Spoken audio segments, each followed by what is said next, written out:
కర్నూలు జిల్లా పత్తికొండ నియోజకవర్గంలో మాజీ ఎమ్మెల్యే శ్రీదేవి ఆధ్వర్యంలో వైఎస్ఆర్సీపీ పార్టీ నాయకులు, కార్యకర్తలు మాజీ ముఖ్యమంత్రి స్వర్గీయ రాజశేఖర్ రెడ్డి 76వ జయంతిని ఘనంగా జరుపుకోవడం జరిగింది.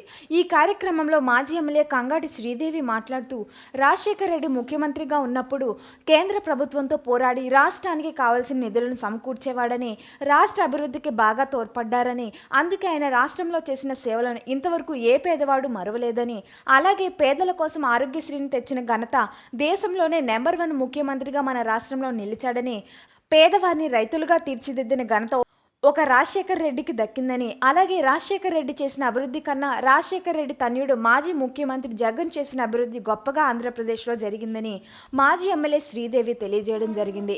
ఈ కార్యక్రమంలో మాజీ సర్పంచ్ నాగరత్నమ్మ మరియు తాలూకా వైఎస్ఆర్సీపీ పార్టీ నాయకులు విరివిరిగా పాల్గొనడం జరిగింది.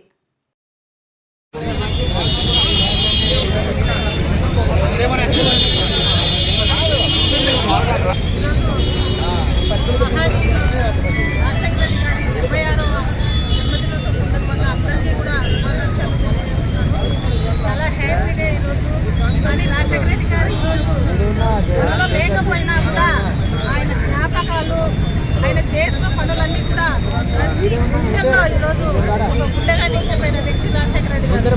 ఆయన గురించి ఎంత చెప్పినా కూడా తక్కువే. ఎందుకంటే ఎన్నో 15,000 కోట్ల పైగా రుణమాఫీ చేసిన మహానీయుడు రాజశేఖర రెడ్డి గారు. కేంద్రంతో పోట్లాడి రాష్ట్ర చరిత్రలోనే ఏకైక ముఖ్యమంత్రిగా నిలిచిపోయిన వ్యక్తి ఆనాడు రాజశేఖర రెడ్డి గారు. ప్రజలు పేదల్ని వ్యవసాయ రైతులు చేసిన మహనీయుడు రాజశేఖర రెడ్డి గారు. మరి ఆరోగ్యశ్రీని గుర్తు చేస్తే ఎప్పుడు ఎక్కడా లేని విధంగా ఆరోగ్యశ్రీ చేసిన దాత ఆయన మంచి వ్యక్తి అని ఈరోజు మనమందరం కూడా గుర్తు చేసుకుంటున్నాం. అలాంటి మహనీయుడు మన మధ్యన లేకపోయినా కూడా ఆయన ఉద్యోగాలన్నీ కూడా మన గుండెల్లో పదిలంగా ఉన్నాయని చెప్పేసి తెలియజేస్తున్నాను. ఇలా చెప్పుకుంటే చాలా ఉన్నాయి. ఆయన చేసినవన్నీ కూడా ఉన్న 2వ సంవత్సరం సీఎం అయినా వెంటనే వీళ్ళు కూడా ఆయనకి ఎగతకాలంలోనే మరి అలాగ చెప్పుకోవడం అందరూ కూడా ఎన్నో కూడా ఆయన పరిస్థితులు ఆనాడు. ఈరోజు అలాంటి ముఖ్యమంత్రి ఉన్న మహనీయుడు కొడుకు ఈరోజు రాజశేఖర రెడ్డి గారు తనయుడు జగన్మోహన్ రెడ్డి గారు కూడా గ్రామ పాలన కంటే 2 అడుగులు ముందేసి పాలన సాగించాడు. 2019 నుంచి 24 వరకు ఎక్కడ పేదల గుండెలు, పేదల చిరునవ్వైన ఆశయం అని చెప్పేసి ఆనాడు రాజశేఖర రెడ్డి గారు అదే విధంగా అనుకునేవాడు. తర్వాత జగన్మోహన్ రెడ్డి గారు కూడా అలాగే పేదల గుండెల్లో ఏ పని చేసినా నిలబడిపోయే విధంగా పథకాలు అందించిన దాత. పథకాలు అంటేనే గుర్తొచ్చే విధంగా పథకాలకు చరిత్ర సృష్టించిన మహనీయుడు ఆయన తనయుడు జగన్ అని చెప్పేసి ఈరోజు చాలా గర్వంగా ఉన్నాం.